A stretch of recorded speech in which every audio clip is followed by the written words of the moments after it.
महाराजा शंकर साहब पुत्र कुंवर रघुनाथ साहब के इस बलिदान दिवस के इस कार्यक्रम में उपस्थित थे। इस कार्यक्रम में उपस्थित हमारे बीच समाज सेवी आदरणीय मदन कुलस्ते जी, हमारे वरिष्ठ धर्माचार्य सम्मानीय सैयाद दादाजी, भूमिका संघ के अध्यक्ष भाई वैगे जी, हमारे क्षेत्रीय गायक भाई हिम्मत सिंह कुलस्ते जी, मंच में विराजमान हमारे सरपंच भट्टा जी, समस्त दूर दराज से आए हुए हमारे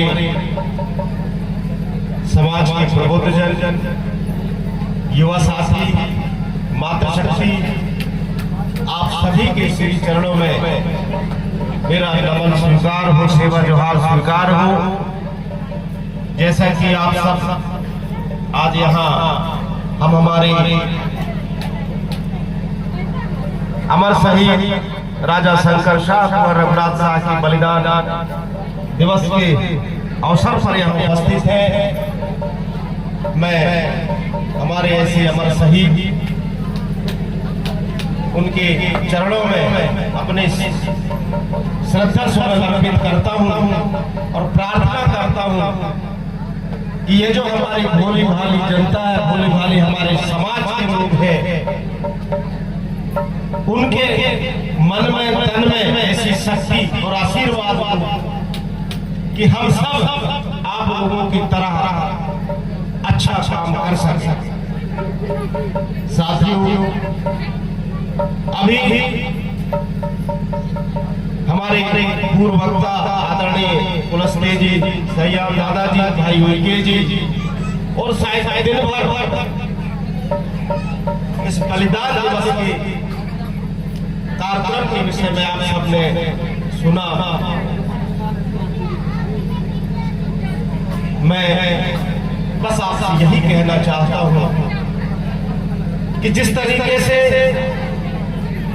महाराजा शंकर शाह और रघुनाथ साहब हो, चाहे वीरांगा रानी दुर्गावती हो, चाहे टंटिया मामा भील हो, चाहे जैसा मुन्ना हो, ऐसे बहुत से हमारे आदिवासी समाज के सपूतों ने हमारे खिलाफ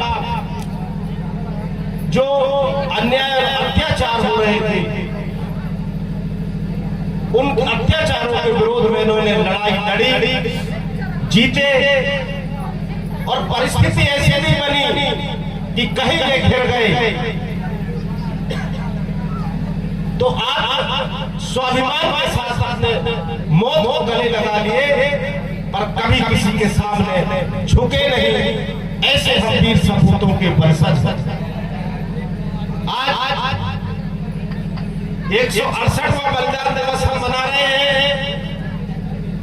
मेरे ख्याल से कई सालों से हम साल में एक बार ऐसे शहादत दिवस कार्यक्रम आयोजित करते हैं, पर मैं आप सबसे पूछना चाहता हूं कि इन कार्यक्रमों को हम लगातार अटेंड करते हैं, इसमें हमारी भागीदारी होती है, पर कितने लोग हमारे इन महापुरुषों से कुछ शिक्षा दी? मुझे नहीं लगता कि यहाँ से जाने के बाद हम शायद एक हमारे समाज के जो शुभचिंतक है, जो समाज की दशा और दिशा पर अपने विचार रखते हैं, क्या इस मंच से या इस कार्यक्रम से उठके जाने के बाद कभी मनन करते हैं? मुझे नहीं लगता कि कुछ मनन करते। हम दिन भर बैठते हैं, रात भर बैठते हैं, कितना अच्छा नाचे, कितना अच्छा प्रोग्राम हुआ, बस इतना तक हम सीमित रहते हैं। बहुत सारे लोग कहते हैं कि आदिवासी दो चीज में अभी लिप्त है, बिल्कुल लीन है, वो है एक नशा और दूसरा नाच। हम तब नाचते थे जब हमारे पूर्वज खेती किसानी से फुर्सत होके क्वार और कार्तिक के महीने में जब खेती से फुर्सत हो जाते थे तो कर्मा, रीना, सैला नाचते, लेकिन आज वो हमारी जो परंपराएं थी पुराने, हमारे पूर्वजों के जो धरोहर, उसको हम भूलते जा रहे हैं और सिर्फ हमें मनोरंजन तक सीमित रह गए हैं। मैं आप सबसे आग्रह करना चाहता हूं कि हम सब प्रतिवर्ष ये कार्यक्रम आयोजित होते हैं, इनमें हम सब कुछ ना कुछ सीखें और अपने जीवन में उतारें, तभी ऐसे कार्यक्रमों का सार निकलेगा। वरना हर साल ऐसे शहीदों के शहादत दिवस पर हम कार्यक्रम करेंगे, नाचेंगे, गाएंगे, दिखाएंगे और चले जाएंगे। अभी हमारे पूर्व वक्ता कह रहे थे कि हम हर जुल्म के खिलाफ लड़ना चाहिए। कौन लड़ेगा? मैं आप लोगों से पूछना चाहता हूं, कौन लड़ेगा? कोई नहीं लड़ने वाला। मंच से बहुत सारे लोग बोलते हैं, लेकिन क्या आप लोग उसको साथ देने को तैयार हो? कोई नहीं।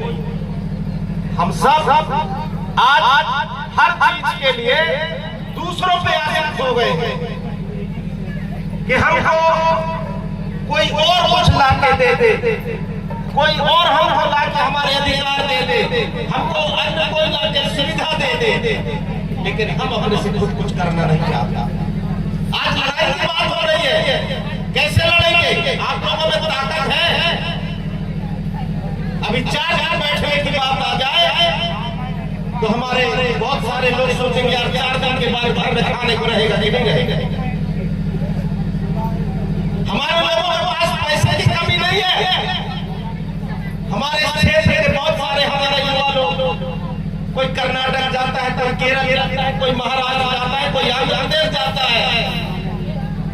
4 महीने में जब लौट के आते हैं तो बढ़िया 30-40 हजार रुपये वहां से पेमेंट लेते हैं, अपना बैग उठाए और जब बस स्टैंड में पहुंचे तो बस की टिकट से पहले वो बुद्धि विकास केंद्र में जाके परिवार खरीदेंगे, वो लगाएंगे।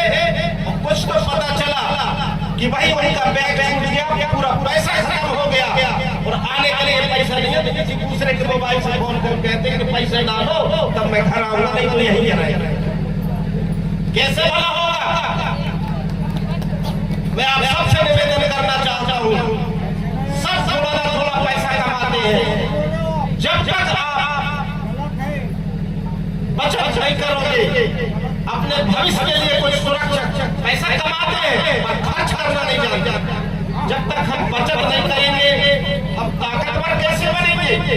रोज लाए रोज खाए बराबर हो गए। थोड़ा ना थोड़ा यदि हम बचत नहीं करेंगे तो हम ताकतवर नहीं बनेंगे, और ताकतवर नहीं बनेंगे तो अपनी लड़ाई नहीं कर सकते। तो आप सबसे मैं कहना चाहता हूँ, किसी उसके खिलाफ हम लड़ना है तो हमको ताकतवर बनना पड़ेगा, और उस लड़ाई को सही ढंग से लड़ने के लिए हमको शिक्षित बनना पड़ेगा, कानून को धाराओं को पढ़ना पड़ेगा, संविधान को पढ़ना पड़ेगा, तब कानूनी तौर पर हम लड़ सकते हैं।